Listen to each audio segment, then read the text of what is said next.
2 տարի առաջ մենք պայմանավորվել էինք կարտոֆիլ ցանենք ու այս կարտոֆիլը չացած կարտոֆիլը բերեց դատարկեց ստեղ, մնացած կարտոֆիլներ տարավ, չգիտեմ ինչ արել։ Ստացած մի հեկտար բերքի ապրանքն է, որը անտարբերության հետևանքով մենք տուժվել ենք։ Ծախսել ենք 1.600.000 դրամ, որից մենք հիմա այս րոպեին զրոյական վիճակում ենք։ Մենք ըստ պայմանավորվածության, բանավոր պայմանավորվածություն ենք ունեցել Վանիկ Թունիբաբյանի հետ, որ մի հեկտար հողի ծախսերը մենք կհոգանք, իսկ ինքը կտրամադրի մի հեկտար հողը, մեզ կօգնի աշխատանքի մեջ 1.600.000 ապրանքից ինքը կվաճառի կարտոֆիլը 1.600.000 կտա մեզ, մնացած օգուտը կկիսենք, ըստ մեր աշխատանքը կատարվել է օգուտի համար, իսկ ինքը տվյալ կարտոֆիլի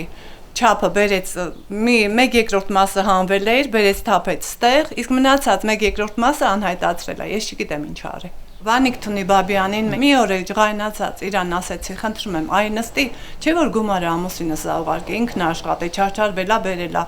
ուղարկելա, որ դու այս աշխատանքը կատարես։ Ստիպված վեր կացավ, եկավ, նստեցին, զրուցեցին ու ես դրա հիման վրա ինքը խոստացավ, որ ես այդ կարտոֆիլը 3 օրվա մեջ կծախեմ ու ձեր դրած գումարը կդնեմ, կտամ ձեզ։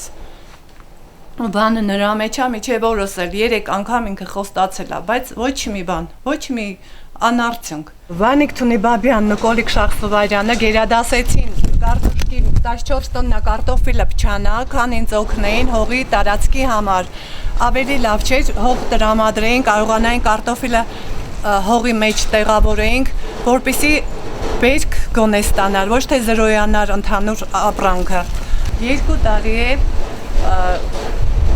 դատական այդ շրջանակներում հարցը չենք կարողանում կողմնորոշվեն, թե ինչ ձևով պետք է լուծվի։ Ըստ այնի ծախսերը եղել է, գործը արվել է, ապրանքը փչանում է, ու տվյալ հարցի մեջ ես չեմ հասկանում, ինչի կոնկրետ չեն կարողանում նորմալ վիճակը որոշեն ու ապրանքի տվյալ արժեքի համապատասխան գործը հայցի ներկայացնեն։ Ես հասկանում եմ, որ տվյալ գործը չեն կարողանում քննությունը տանեն արդար ձևով, որովհետև այդ գործի նկատմամբ վերաքննիչ են ուղարկում, վերաքննիչից Առաջիատյանից ու չեմ հասկանում վերջը երբ է լինելու ու ինչի հիման վրա են այդքան քաշքշուկները, եթե կարելի էր նորմալ մարդավարի լուծել, երբ որ ապրանքը դրվել է, գումարը ծախսվել է, այդքան հարցը կարելի էր նորմալ մարդավարի լուծել։ Միջև երբ պետք է ես կարողանամ տանջանքների մեջ լինեմ,